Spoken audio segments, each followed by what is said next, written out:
How to send large video file on Facebook Messenger. Hi everyone, welcome back to our channel. In this video I'll be showing you how you can send large video file on Facebook Messenger. So in order to do that procedure, all you have to do is just make sure to watch this video till the end.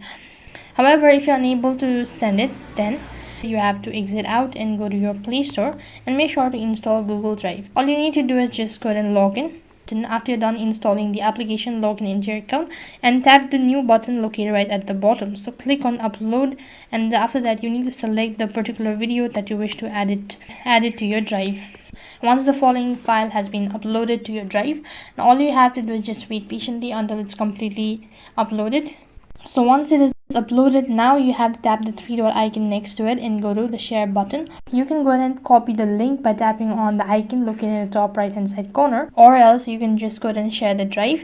So I've already copied the link. Now open up your Messenger application and then paste in the link right over here and just tap the arrow icon in order to send the following file, and after that the file will be sent and he or she will be able to access the video. So that's how you can send video file on Facebook Messenger. That is all for this video. I hope the video was helpful. Make sure to like, share and subscribe to our channel. Thank you for watching. See you in the next video.